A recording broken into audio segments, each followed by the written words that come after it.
Today on the show, it is our debut episode of our new weekly Monday pod called Across the Continent. Open to renames. If you can think of something better, let us know. We haven't thought about it that hard. We're not very smart or hardworking. This is Across the Continent, where we are going to go outside of our UEFA bubble, our usual Europa Conference League fare. We're going to talk about some other stories going on in the world of European football. That's coming up after the jingle.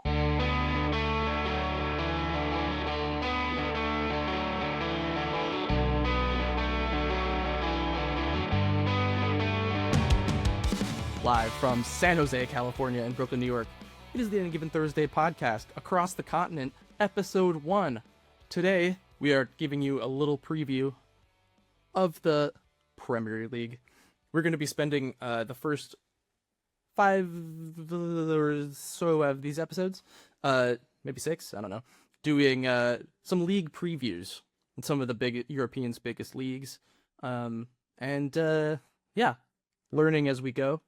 And this is going to help us with our normal show that comes out on Fridays after, Europa Conference League Thursdays, and it's also going to help educate you, the listener, on what's going on in the world of European football. What do you think, David?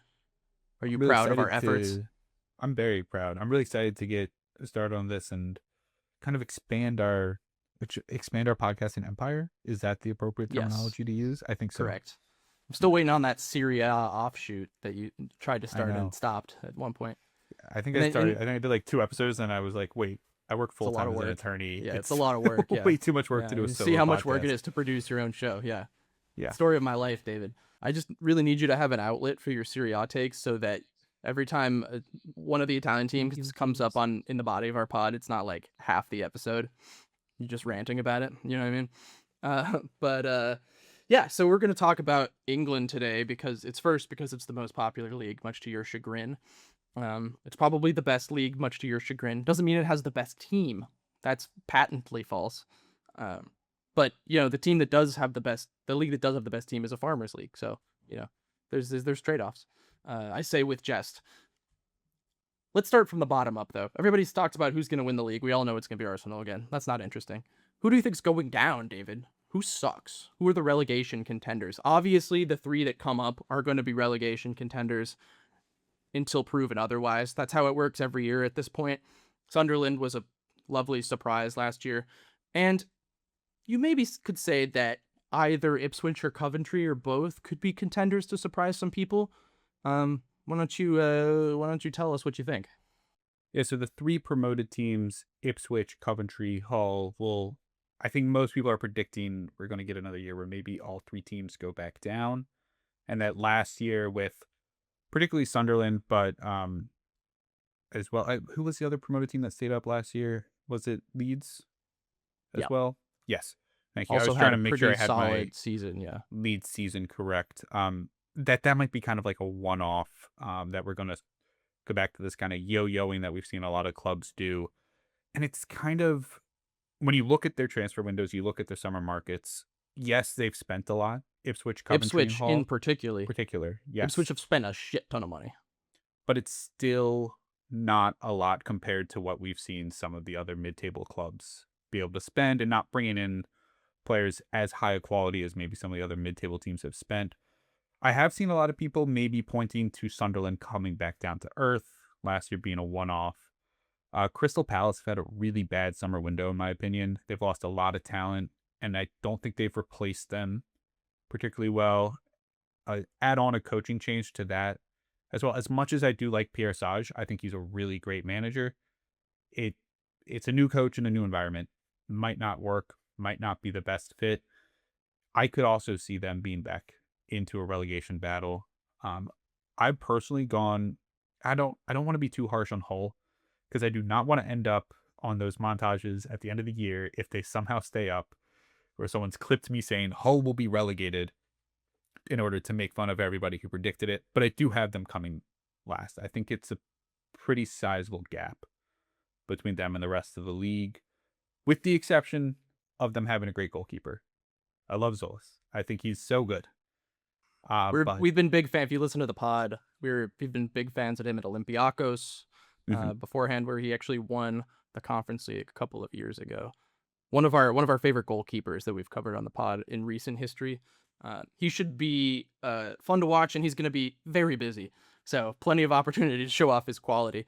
I think if Hull earn more than 15 points this season, I will do something stupid on the podcast, like take off my pants on camera. Like, that's how confident I am. You could clip it. I thank don't God give a your shit. camera's set chest above. I can stand. I am so confident that they will not earn 16 points this year, and will finish rock bottom. It's no shame in it. You know, they're not really ready for this level. They weren't expecting to be promoted last year. It happens.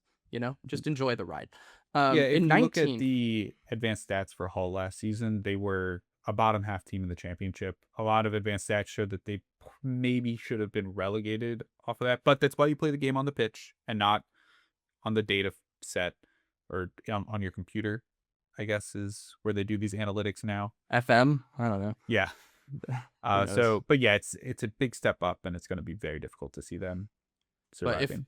But if real life was as easy as FM, then Torquay would be in the Premier League right now. So yes, that was my great achievement of a football manager. In 19th, I have Fulham, David. I think Fulham are going down. Okay. Why are you so down? They have have Fulham? talent, because they lost Marco Silva, who was kind of holding together a little bit of a messy organization for a number of years. They've lost some of their better players, haven't really replaced them. They're kind of going with like a youth movement, and they brought in Arbeloa, who kind of famously coached Madrid after the Alonso sacking last fall. And I don't really see the vision with him. Like, do we know if, like, Marco Silva was very tactically adept in his time at Fulham, and I think they overperformed their quality a lot of those seasons as well. And how can you trust Arbeloa in this situation when he really just had to be like a player manager last year? You know, it's a lot of what ifs, it's a lot of unknowns, and it's possible it works out fine and they finish 13th or something again. But I think if I had to pick, I wanted to pick one team to go down that wasn't promoted this year, and it's them. They're my choice. My choice is actually Sunderland, which I know is I like Sunderland's business, though. I really like their business. They haven't done any. No, but I like their squad building in general. I mean, like, I think they're actually a good example to point to for how you build out of coming into the Premier League. It's not about how much money you spend, it's about the way you spend it, you know, and kind of, figuring out how you actually survive a year in the Premier League and then kind of build into the competition instead of, like doing a Nottingham Forest thing, which ended up working out for them, but like barely, where you just throw everything at the wall and hope some of it sticks. And yeah. See, I understand what you're saying. I do think, though, now that they kind of overextended themselves by getting into the Europa League, I don't think there's a lot of depth in this squad. I don't think they have, just sheer numbers wise, enough players. They had the best player in the league, David. Sure. It's Brian Brobby. I know. I do love me some Brian Brobby. But their summer Brian Brobby breakout year, I'm telling you. Breakout year. Is Thomas Munier, who's already 34 and was struggling to make it at Lille last year. Yeah, squad player. Yeah. And 20-year-old Diane Metheli coming in from Toulouse, who, again, he had a good season last year in Liga. I think Sunderland are still a solid team, but I think being in the Europa League is actually a big hindrance for this squad, particularly because they took a kind of smart approach last year by bringing in more quality players than quantity of players. But I think they just needed to address this depth issue, and I don't think they've done it yet this summer. There's still a week or so left in the transfer window, so they can kind of fill that out and change my opinion on them. But for now, I have them in 18th. I do have Coventry 19th. I think Coventry, kind of a little bit of the Nottingham Forest approach. They've already signed 1, 2, 3, 4, 5, 6, 7, 8 players on paid transfers and a bunch on frees as well. It's a lot of turnover. I understand why some people like Frank Lampard. I just don't particularly buy him as a tactician.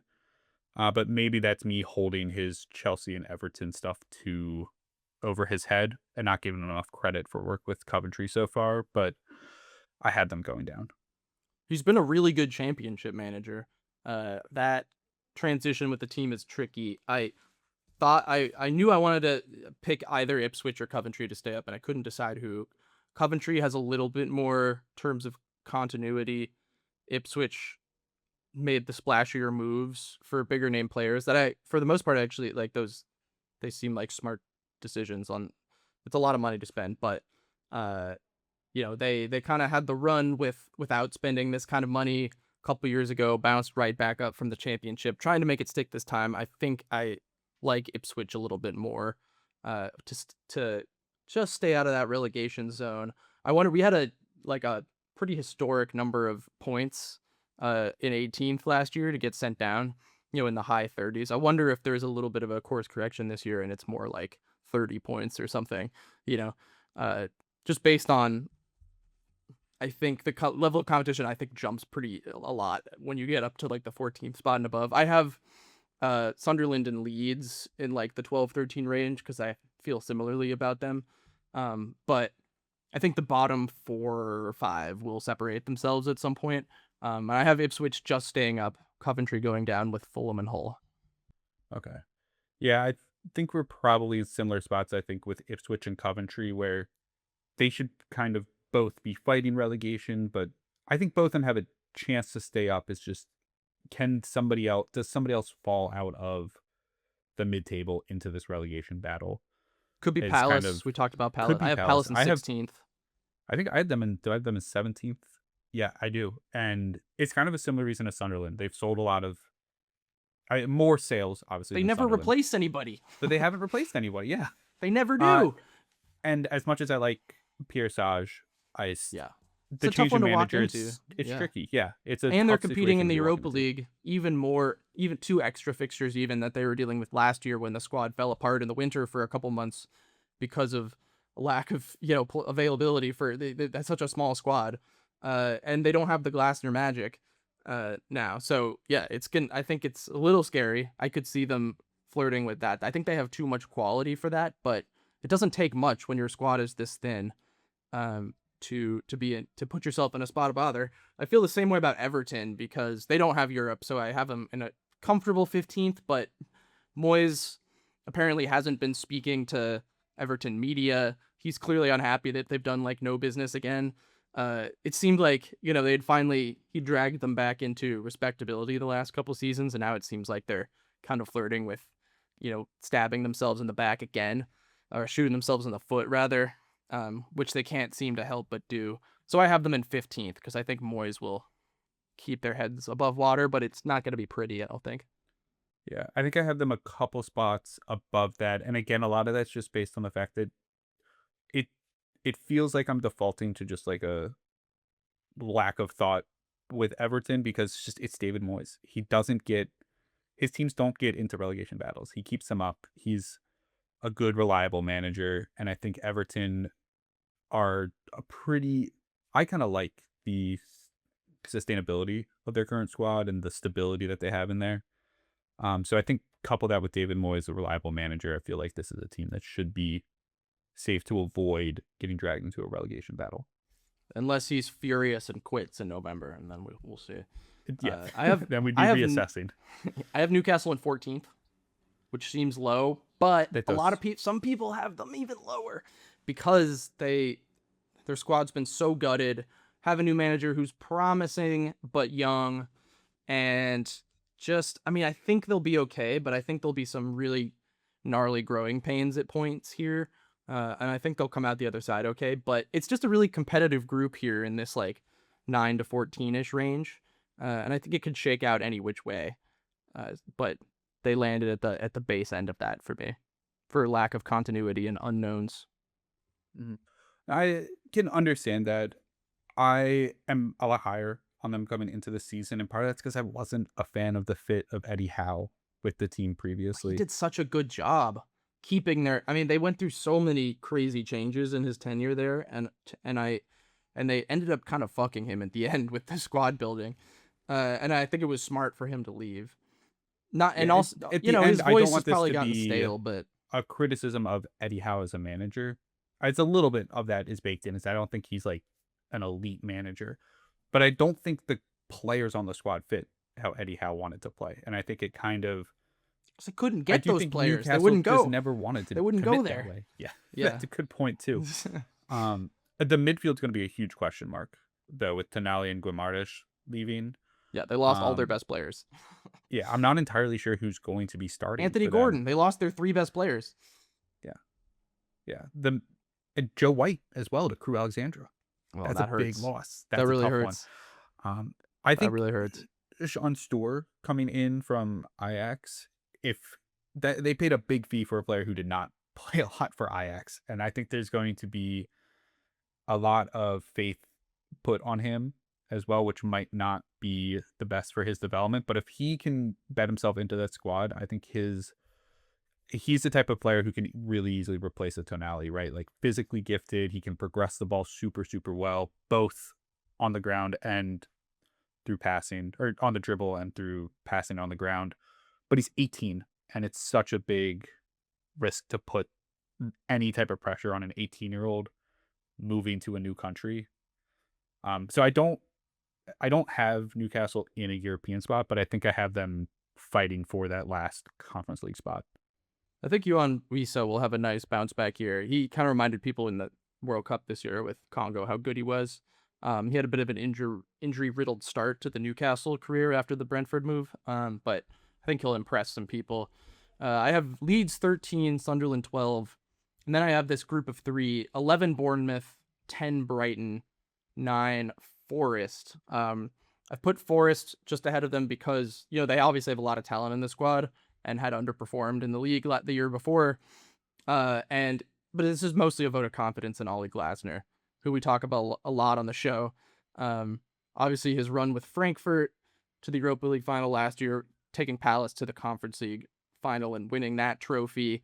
I just have so much confidence and respect for how he operates. The only thing with Forest is that you never trust the ownership Marinakis of it all. And if to self-inflict like he did over and over and over last season, if he can get out of the way and let Glasner do his thing, this should be a squad that pushes towards the European places in my mind. And that's why I've put him right ahead of Brighton and Bournemouth, who are already dealing with the strains of Europe. And Bournemouth also has a new manager. Good manager, but not Iraola, So Exactly, yeah. That's why they've held on to a lot of the talent on the they should still be a good team, but European burdens with the new coach, I think that slips them out of the European spots. That's why I have Forest. I'm a little lower on Bournemouth than you are, and that's largely just because of Iraola leaving. I think Rose is a pretty good coach. Yeah. The other thing is I think the mid-table is going to be separated by 4 points from totally. maybe 9th to 16th. Like it was last year. Yeah. It was the same last year. It's going to be, it's a very compact mid-table in terms of the competitive balance, which is what makes the league really exciting coming into this season. And yeah, with Forest, I think if Glasner lasts the whole season, then they're going to be in a great spot. But he did try to quit Crystal Palace partway through last year and was kind of forced to stay. And I think if he's a bit moody. Yeah. And that clash with Marinakis personality-wise could cause some issues. So I'm not really sure what to do with Forest, to be honest. Yeah, I have very them in Forest 12th just that because the personality could be the only thing that would derail them this year is the heads of state clashing. Yeah, I have them in 12th on my official predictions just because then I'm like, if they do better or worse, I'm at least somewhere near. It's just kind of smack them in the middle. Right above them, I have Brentford in 8th, finally making Europe. They were so close last year, kind of stumbled at the last hurdle, the end of the season.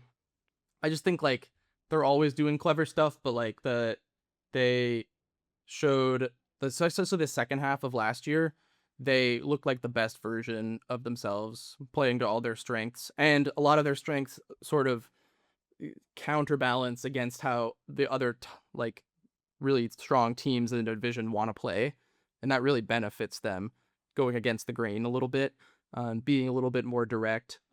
We've seen that work with teams mid-table before in this decade of the Premier League. I just think like they know their strengths so well, they know what they're good at, and I think they'll this year have the consistency to push on finally to that European spot with a lot of their other competition for those places in Europe this season.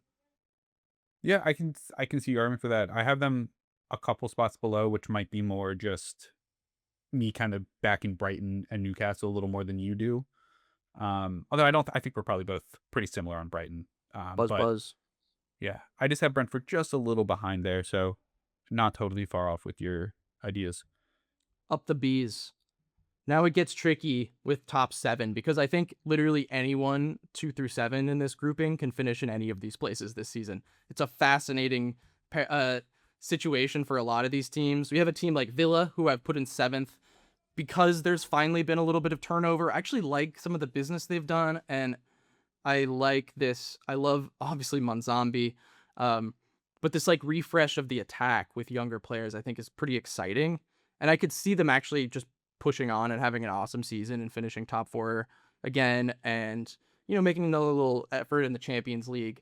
On the other hand, like they have the Champions League again, and they have a lot of competition for these spots. So I was just betting on them having a little bit of regression here. I do think all these point totals will be close from here on out, though, so I think you can make an argument for Villa being higher.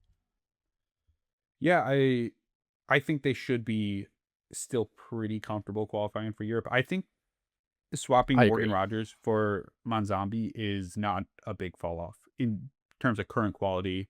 And Monzambi, obviously, the potential is substantially higher than Morgan Rogers just because he's substantially That's a younger. take.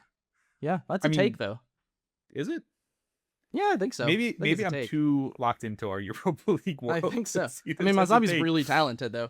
Yeah. I mean, we saw the vision for him, but I don't think it rarely is smooth sailing when you drop a 21-year-old into the Premier League at this level and expect him to be like a superstar. Like, it doesn't usually happen. We That is a even good saw a player of the magnitude of Florian Wirtz struggled so much last year, and he's a truly elite talent, like one of the best prospects in the sport a couple years ago, and was absolute dynamite on Leverkusen. So sometimes it takes a little while. That's part of it, is I don't think he's going to step in and just like be the driving force of the attack right away. Like it doesn't usually work like that. Yeah. I will say I'm not a huge fan of the rest of their transfer And business. Konza's gone now too. Konza's gone. Lose Yuri Tielemans. Lucas Digne seemed like a really Tielemans key is a part. big loss. Yeah. Big loss. Especially because he hasn't really, like, Joao Gomez is his replacement. That to me is a bigger drop off than Morgan Rogers to Monzambi. And I think that's going to be tough. You're replacing Lucas Digne with Matteo Ruggeri, which is on paper, I think you're like, oh, that should be an I don't like upgrade. Digne that much. I'm going to be honest. Yeah. I never really liked Digne that much. On paper, it should be an upgrade, but Ruggeri's bad defensively. He So was wants to Digne. get forward. Yeah, but Digne's at least going to stand in the back line sometimes. I Ruggeri's guess. not. Ruggeri will be up in the midfield the entire game. He wants to be Federico DiMarco. That's who he wants to play like. And I mean, that's not a bad outcome if that's what happens. Like, no, but he's not as good as Federico Yeah. DiMarco. This is another one though, like with Glasner, where I'm like, I just trust Emery, and if he's if he's driving the transfers, then I'm gonna give him the benefit of the doubt. But I do think, like, your point stands, that there's gonna be a little more integration and rejiggering than there has been for what was the most stable squad in the league the last few years, and it's just gonna take a little time, I think. So that's why I have them And losing out on this top 5 battle. Emi probably going to start season injured, might get sold. They're trying to. Juve don't want him because of Nobody the seems injury. to want him. Yeah, Zion Suzuki is weird situation. probably not as good as a lot of people think he's going to be. He has a lot I of the whole growing Suzuki to do. situation strange, yeah. It's because he had a good World Cup. And he was just That's the only straight up reason. bad last year in Serie A, right? Like, Yeah, he was just not probably the worst keeper that didn't lose his job. Yeah. But so, he's like, young. Exactly. Clearly potential talented. the Yeah. potential is there for sure. And this could be a perfect situation for him to, if Emi stays another year, to kind of get bled into the squad. You know, you don't have to play him. You can focus on development and then let him take over the year after. That could actually end up being a good situation for Villa, but it's so up in the air and confusing right Yeah. now Throwing that him I'm in the not. deep end might be a little nervy if I Yeah. was a fan. I have my Tottenham lads in 6th. Same. I think they have potential to be better. Mhm. But it's a lot of new people to work in. It seems like it's going well with the Zerbi. The preseason's promising. Everybody seems happy, and they've elevated the talent level in the squad like tenfold over the summer. They've done really. I mean, they've overpaid for essentially everybody they've brought in because everybody knows they're desperate. But the actual names make a lot of sense, I think. And I really like Marmouche if that ends up going through the time of recording, if that's part of like the Savino City trying to cheat the system again package, then great. Like Marmouche, I'm more excited about Marmouche than Savino, to be honest. I think Marmouche doesn't get the respect he deserves as a talent. So yeah, the business looks really good. Tonali's an awesome player. Like, there's no reason without Europe that they can't compete for top 5 in my in my opinion. It's just that De Zerbi has a history of when something starts going wrong, then friction begins, you know? He's making a big show of that not being the case this time, that he's like never been more in line with the board, and like it's very hunky-dory right now, and I don't totally trust it yet, but I want to. I really badly want to. Mhm. Yeah, he did have a good end to last season when he took over, which kind of surprised me because he was stepping into a really tense situation, which has not Yeah. been necessarily He where he's proved worked his something that he best. hadn't proved before, right? He was Yeah, like, I'm it going to was come in and an just be a good vibes guy and not worry about so much about like installing my brand of football. We're just going to survive, and we're going to like drink beers together and ease the tension. I didn't know he had that in him, so I was and now impressed. he's been after Tonali since he was at Sassuolo, right? Like that's been the type of midfielder that he's always asked for. So I think that has a chance to be possibly the best signing of the season, just because he fits what De Zerbi wants to do so well, and they seem like they would get along really well, and that they're both kind of like all about the grind and playing a little bit on the edge of what's acceptable on the pitch. Like Tonali's always a card risk, and De Zerbi likes players who kind of push the edges of that as well. So I think they're going to be a match made in heaven, and I think this squad is just a lot more complete than it has been over the last couple of years. Yeah, the squad looks really deep at many positions too, I haven't said that in many years. So that's good. I have Liverpool in 5th. This is the hardest one for me to predict because we just have no idea what they're going to look like. Like, Iraola seems like a perfect Liverpool coach. However, everyone's kind of confused with the transfer business because they look super shallow at like 3 or 4 positions right now. And I assume they're going to try to address those still, but I haven't seen a lot of people linked with them. I don't really understand the squad build. They seem like they had such a keen eye on the next couple of years last summer when they did all this big business, and they haven't built on it at all, and I'm confused. I think everyone's confused, and it's like, if I could see this being like a little bit of a mess for a while and then coming out at the end of the season like with a pretty clear like vision going forward, but I think it's going to take time, so I kind of split the diff on them and picked them 5th. That's fair. The only player they sold for money this season? Uh-uh. Lucas Stevenson to Bolton for 700,000. Well, They've they sold a lost. lot of players last summer too. That was Yeah, lost in translation because they bought so much, but they didn't even. I don't even think they had the highest net spend in the league last summer, because they got the huge Darwin fee in Saudi and a bunch of other things. yeah, and it's Yeah, been a I'm not sure. relatively quiet summer. Like Jacquet and Startlingly quiet. Victor Munoz are not guys you expect to be into the starting 11 right away. And they've Maybe lost guys. Araujo. Not just Yeah, Salah, but like Curtis Jones Konate. is at Inter now. Like, they've just lost a Mm. lot of depth Oh, around the yeah. Well, that edges. hasn't. Once that's finalized, he'll have been sold for money as well, I guess. Right. Yeah, Yeah. but that's not official yet. It could still fall through, and Inter like to pull out of transfers at the very last second. So I think it'll happen. I'm not counting that till the papers are officially signed. Fair enough. But yeah, it's been a weird summer for them. I just really like Iraola, so I have them in my top 4. I have them 4th, but yeah. I wasn't sure about City either, because similarly, City's window is not complete. Like, they've been busy selling and selling and selling, which is very strange for City. They're doing basically like a whole course correction here. It sounds like they're probably going to bring in Enzo Fernandez and to fill some of that midfield gap because they have like no midfielders left. They have like Elliot Anderson, who they spend a ton of money on, but Rodri's gone. Reinders is gone. Like they somehow for Bernardo's profit, gone. Like nothing they just have suspicious. everyone's gone. Yeah, it's really weird. And Yeah. I wonder if they know something we don't about the charges. Mm-hmm. Or if this is just like a full reset year where they're like, whatever happens is fine. We're just going to reset the books and like rebuild over the course of 18, 24 months. I don't know exactly what the plan is here, or if they like had a plan. I don't know. They clearly have to add pieces to the squad and before the end of the window. I just don't really know what's happening or even how good of a coach Maresca is. I really don't know. So I just picked him fourth because they have Haaland. And he'll score like 40 goals probably. I have them second because of that, because he's the best player in the league at the most influential position on the pitch. Like, that's about as deep as my analysis of Manchester City has to go at this point. I think they're going to be top two just off the back of that. Yeah. He might be the best player in the world. Arguably, they have also, arguably the best goalkeeper in the league as well, which is something I put a lot of value in.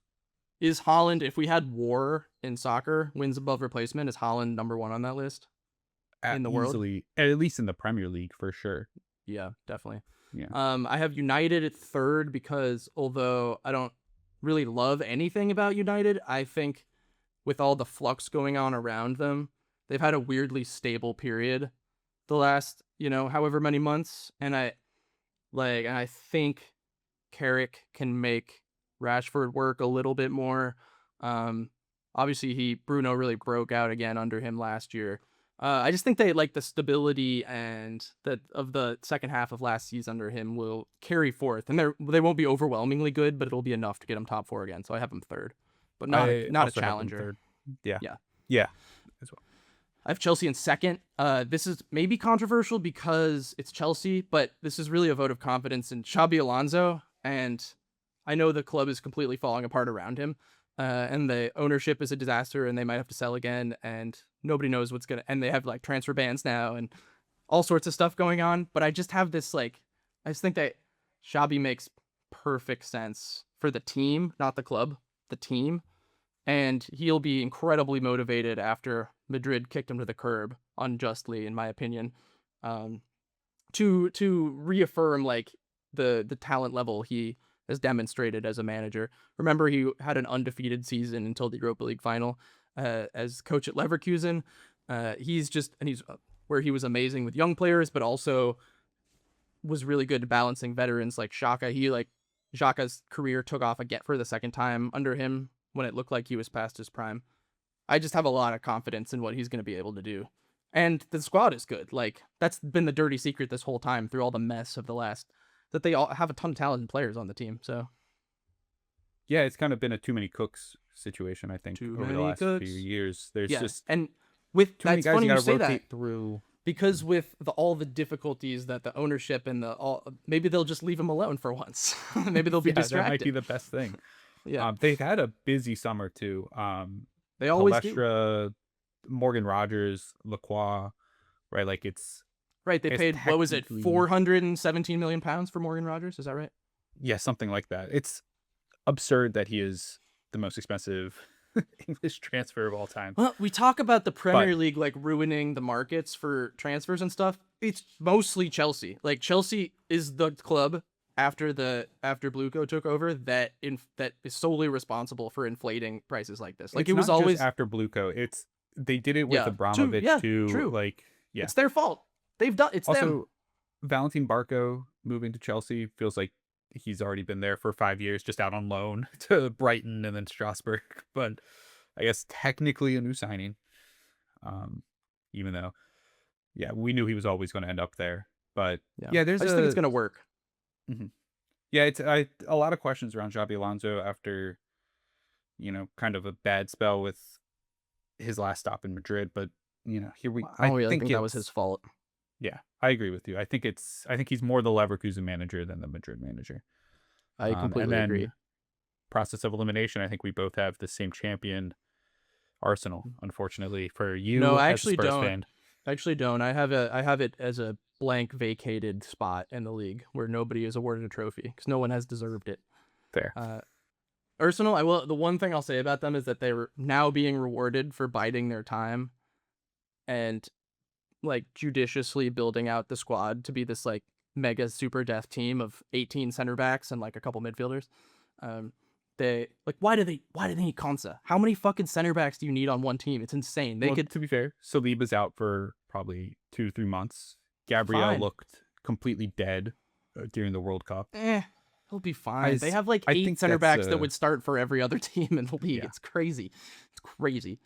I think the question for Arsenal is whether these players like overexerted themselves a bit last year, because I think a this lot is why of they the have such a deep performances- squad, though. I think this Yeah. is why they've insulated themselves from these kinds of problems because they have so many people to rotate to. I mean, the funny thing is like the only place they're really weak is in the front three. Like Saka is obviously an elite player, but like, you know, the striker rotation is okay. Obviously.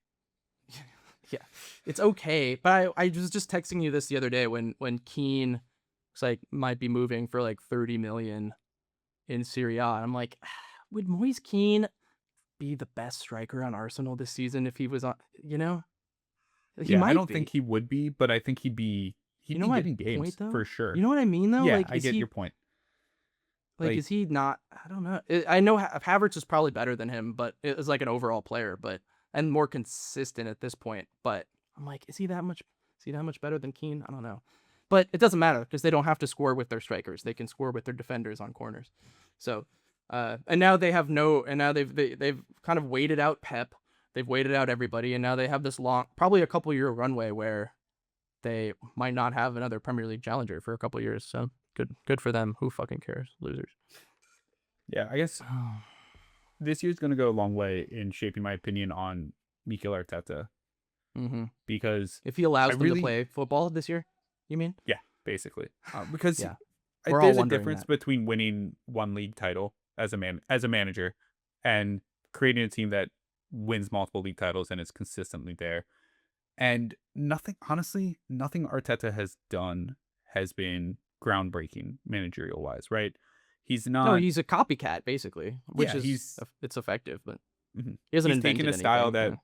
was kind of born out of Pep Guardiola's Barcelona side, developed as he went from Bayern to City, and molded a lot by other Spanish managers, right? By Iraola, arguably, and by Unai Emery, and they're in the same league as Arteta.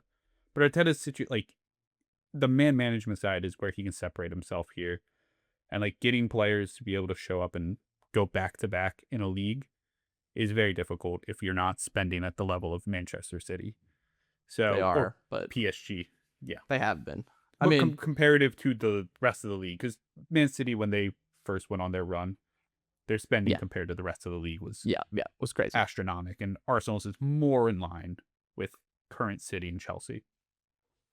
So I think it'll go a long way in shaping like what kind of legacy Arteta can have, not just at Arsenal, but as a manager globally.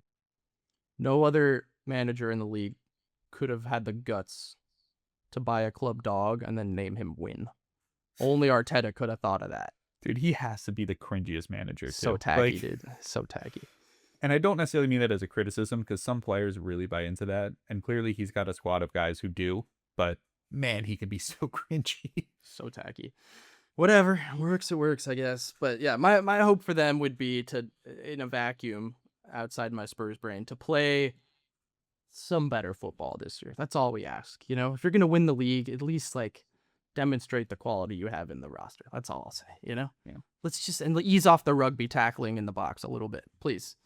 I do wonder if there'll be, because FIFA made it a point to address that during the World Cup, is the Premier League also going to be looking at, altering the way they're calling fouls and penalties in the box and in free kicks and corners and situations like that, and if that does have an impact on Arsenal, because that was, a huge part of them winning the title last year was their dominance in set pieces. So if that gets altered a little bit, could be difficult. All right, very quickly, rapid fire. How many points are Arsenal winning the league by? 7. 14. Oof. First manager to be fired. Pierre Sage. I have Arbeloa. Who was the best signing? I said already, Tonali, I think will be the best signing. Worst signing? Ooh, can I say Savinho? You can. I think I'm going double Spurs on that. My choice was your mom. I think Haji That's Wright just in the hurtful. Premier League will win the Golden Boot. Just kidding. It's going to be Haaland. Any other hot takes before we call this off here? No, I think I threw all mine out just during our normal podcasting. Yeah, good for you. I think one potential hot take is that Maresca could be gone by Christmas if things go super sour for City for the first few months. I think that's a possibility. I could see it.